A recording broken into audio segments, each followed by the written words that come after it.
Dear students नमस्कार। आप कर रहे हैं सीबीटी एग्जाम की तैयारी और हम आपके लिए लेके आ रहे हैं इलेक्ट्रीशियन सेकेंड ईयर के इम्पोर्टेंट क्वेश्चन। अभी तक आपने पढ़े हैं इलेक्ट्रिकल के इम्पोर्टेंट क्वेश्चंस, उसी के आगे 3 फेज एसी मोटर के हम क्वेश्चन लेके आए हैं आज आपके लिए।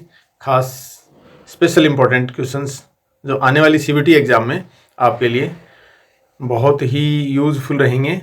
तो आप पढ़ते हैं आज के लिए। पहला क्वेश्चन, 3 फेज एसी मोटर्स के 3 कला स्क्वायरल केज प्रेरण मोटर की स्लिप गति की गणना करने का क्या सूत्र है।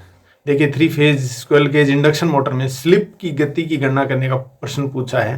तो इसमें एन जो स्पीड होती है, एन स्लिप बराबर होता है synchronous speed minus rotor speed, यानी NS minus N R, NS minus N R. तो ये देखिए, इसमें आपसे पूछा है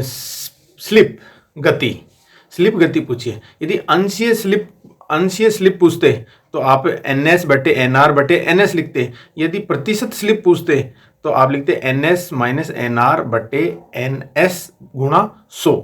तो आपको ध्यान रखना है कि आपसे अंशीय स्लिप पूछी है या स्लिप गति पूछी है या फिर प्रतिशत स्लिप पूछी है। 3 इसमें अलग अलग ऑप्शन होते हैं। यहाँ पर पूछिए केवल स्लिप गति, तो स्लिप गति के लिए NS minus N R, right answer is A. Next question आपकी स्क्रीन पर, नियंत्रण सर्किट का परिपथ क्या है। कंट्रोल सर्किट दिखाया गया है। कंट्रोल सर्किट में पूछा गया है कि ये परिपथ किस चीज का है। इंचिंग सर्किट है, इंचिंग कंट्रोल है, इसलिए इसका right answer is A. Next question आपके लिए स्क्रीन पर ये रहा, एसी 3 कला इंडक्शन मोटर की प्रतिशत स्लिप की गणना करने के लिए किस सूत्र का उपयोग किया जाता है। देखिए, पहले ही प्रश्न में अपन ने पढ़ा था कि स्लिप के लिए 3 क्वेश्चन बनते हैं। केवल स्लिप गति की के लिए फॉर्मूला है, एक अंशीय स्लिप की फॉर्मूला है और एक है प्रतिशत स्लिप के लिए। तो अभी यहाँ प्रतिशत स्लिप की गणना के लिए सूत्र पूछा है, तो प्रतिशत स्लिप की गणना के लिए एनएस माइनस एन आर बटे एनएस, राइट आंसर इज ए। ये आपको देख लेना है कि किसके बारे में पूछा गया है, सही उत्तर उसी का देना है। 3 कला मोटर में वाइंडिंग के बीच कला विस्थापन क्या है। बहुत ही बढ़िया सवाल है। 3 कला फेज में वाइंडिंग में तीनों फेजों के बीच में एंगल पूछा है, तो तीनों फेजों के बीच में 120 डिग्री का एंगल होता है, राइट आंसर इज बी, सही उत्तर बी है। नेक्स्ट इसमें चित्र दिखाया गया है, एक्स चिन्हित भाग का नाम क्या है। देखिए यहाँ पर ये 1 2 3 ये 3 स्लिप रिंग लगी हुई हैं और इनको एक्स से चिन्हित किया गया है, तो ये स्लिप रिंग्स हैं, right answer is D, right answer is D. Next question आपके लिए, 3 कला प्रेरण मोटर में किस गति को तुल्यकालिक गति कहा जाता है। तुल्यकालिक गति कहते हैं चुंबकीय क्षेत्र की गति को घुमाते हुए जो होती है वो कहलाती है तुल्यकालिक गति, राइट आंसर इज सी। चुंबकीय क्षेत्र की जो गति होती है उसको बोलते हैं सिंक्रोनस स्पीड। नेक्स्ट क्वेश्चन में एक सिंबल दिखाया गया है, स्टार्टर प्रतीक का नाम क्या है। एक स्टार्टर का प्रतीक चिन्ह है और उसका नाम पूछा है। तो इसमें देख लीजिए, आपको एक स्पष्ट दिया हुआ है, ये देखो स्टार का सिंबल बना हुआ है, स्टार डेल्टा स्टार्टर का सिंबल है, राइट आंसर इज ए। आपको याद रखने में सुविधा हो जाएगी। नेक्स्ट क्वेश्चन है, पिच कारक की गणना करने का सूत्र क्या है। पिच कारक की गणना करने का है वाइंडिंग पिच बटे पोल पिच। जो पिच फैक्टर होता है उसका जो फॉर्मूला होता है वाइंडिंग पिच बटे pole pitch, right answer is B, B इसका सही उत्तर है। नेक्स्ट क्वेश्चन, पोल वाइंडिंग को एसी वाइंडिंग में स्लॉट के संदर्भ में कैसे मापा जाता है। इसको number of slots in the stator बटे नंबर ऑफ पोल्स, यानी स्टेटर में कुल खांचों की संख्या बटे पोलों की संख्या, right answer is C, C इसका सही उत्तर है। नेक्स्ट क्वेश्चन आपके लिए, 50 हर्ट्ज की आवृत्ति पर 6 ध्रुव वाले एसी 3 कला प्रेरण मोटर की तुल्यकालिक गति क्या है। देख लीजिए, पोलों की संख्या है 6, 50 हर्ट्ज की आवृत्ति है, इसका फॉर्मूला होता है NS = 120 F/P। तो 120 F/P इसमें NS इजिकल टू F/P में फॉर्मूले में रखेंगे 150 से गुणा करके 6 का भाग देंगे तो इसमें आ जाएगी 1000 RPM। Right answer is B, सही उत्तर इसका बी है। एक न्यूमेरिकल का फिर क्वेश्चन है, 3 क्ला इंडक्शन मोटर में प्रतिशत स्लिप की गणना करें। इसमें प्रतिशत स्लिप की गणना कराई है। इसमें फ्रीक्वेंसी है 50 हर्ट्ज और ध्रुव है 6, तो 960 RPM की वास्तविक गति के साथ घूमते हैं तो स्लिप की गणना करनी है, प्रतिशत स्लिप की गणना करनी है। तो NS सिंक्रोनस स्पीड अपन निकाल लेंगे 120 गुणा 50/6, तो ये आ जाएगी 1000 RPM।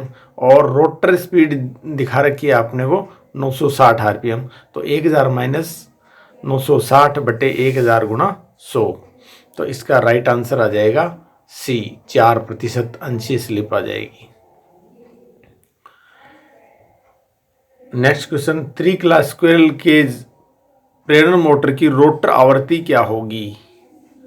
रोटर आवृत्ति पूछा है, जो सप्लाई जो आपूर्ति की आवृत्ति के बराबर रोटर आवृत्ति होगी। राइट आंसर इज ए।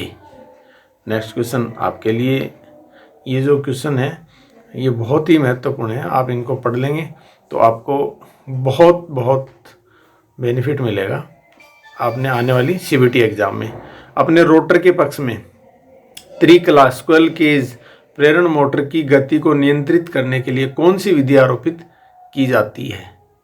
इसमें कैस्केड विधि जो होती है उसको आरोपित की जाती है, कैस्केड ऑपरेशन जिसको बोलते हैं। राइट आंसर इज ए, ये मोटर को नियंत्रित करने की विधि है, कैस्केड नियंत्रण विधि। नेक्स्ट क्वेश्चन आपके लिए है, अवरुद्ध रोटर परीक्षण द्वारा 3 क्ला प्रेरण मोटर का कौन सा नुकसान निर्धारण किया जाता है। यानी मोटर को रोककर 3 फेज मोटर में कौन सा टेस्ट किया जाता है, उसके लिए है copper test, copper loss. Copper loss ज्ञात करने के लिए रोटर को रोककर टेस्ट किया जाता है। इसमें देखिए आप लोग, ये कॉपर लॉस होते हैं, ये लॉस होते हैं, और इसमें कॉपर की कमी दिया है, ये थोड़ा सा मिसप्रिंट है, कॉपर लॉस। इसमें ये आना चाहिए ऑप्शन, कॉपर लॉस यानी ताम्र हानि। Right answer is A. Question आपके लिए, रिवाइंडिंग प्रक्रिया में वार्निश से पहले मोटर के लिए प्री हीटिंग क्यों आवश्यक है। देख लीजिए, वाइंडिंग कर दिया, वाइंडिंग करने के बाद में मोटर को प्री हीटिंग करते हैं, वो किस लिए करते हैं, उसके लिए option A B C D में दिया गया है। इसमें डी ऑप्शन है वो बिल्कुल सटीक बैठता है। राइट आंसर इज डी, क्योंकि इसमें वाइंडिंग की परतों के बीच में जो नमी होती है उसको बाहर करने के लिए, नमी को हटाने के लिए उसको प्री हीटिंग किया जाता है। और right answer is D. Starter winding, short और ओपन फॉल्ट परीक्षण करने के लिए किस उपकरण का प्रयोग किया जाता है। इसमें आंतरिक ग्राउलर, देखिए स्टेटर वाइंडिंग का पूछा है, रोटर का नहीं। रोटर के लिए तो होता है बाहरी ग्राउलर, लेकिन स्टेटर के लिए पूछा है तो स्टेटर के लिए होता है आंतरिक ग्राउलर का उपयोग किया जाता है। Right answer is B. Next question आपके लिए है, परिवर्तित गति पर उच्च प्रारंभिक बलाघूर्ण प्रदान करने के लिए किस प्रकार की मोटर का प्रयोग किया जाता है। High starting torque.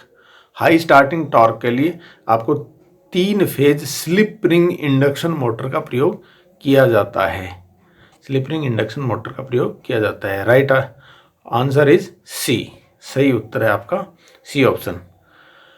AC 3 phase motor में रिवाइंडिंग के लिए किस प्रकार के तार का प्रयोग किया जाता है। वो तो पहले भी हमें ये क्वेश्चन रिपीट हुआ है। सुपर एनामेल्ड कॉपर वायर का प्रयोग वाइंडिंग वायर के रूप में किया जाता है। राइट आंसर इज ए। ये तो याद रखने वाली बात है। आपूर्ति देने के से पहले वाइंडिंग में कौन सा परीक्षण आवश्यक होता है। वाइंडिंग में आपूर्ति देने से पहले कौन सा परीक्षण करना अति आवश्यक होता है। इसमें पोलैरिटी टेस्ट करना बहुत ज़रूरी होता है। Right answer is B. Next question आपके लिए है, रोटर चालकों को त्रिकला मोटर में थोड़ी तिरछी स्थिति में क्यों रखा जाता है। क्योंकि रोटर जो होता है उसमें बिल्कुल फ्लक्स को समान रूप से बनाए रखने के लिए सभी जगह समान रूप से फ्लक्स बनाए और बलागुण का उत्पादन करने के लिए इसका प्रयोग किया जाता है। Right answer is D. D इसका सही उत्तर है। तो ये थे हमारे आज के 3 फेज मोटर के प्रश्न। बहुत ही अच्छे प्रश्न थे। हमें विश्वास है आप लोग पढ़ेंगे इसको, और नेक्स्ट वीडियो हमारा जल्दी आएगा। अब आप जल्दी से चैनल को सब्सक्राइब करें और वीडियो को लाइक करें और अन्य मित्रों को भी शेयर करें जो एग्ज़ाम में बैठने वाले हैं, क्योंकि ये जो एग्ज़ाम हो रही है वो अभी 16 जनवरी से 31 जनवरी का स्लॉट आ चुका है। उसमें बहुत ही अच्छे साबित होंगे जो इलेक्ट्रीशियन सेकेंड ईयर की एग्ज़ाम अभी दे रहे हैं। धन्यवाद।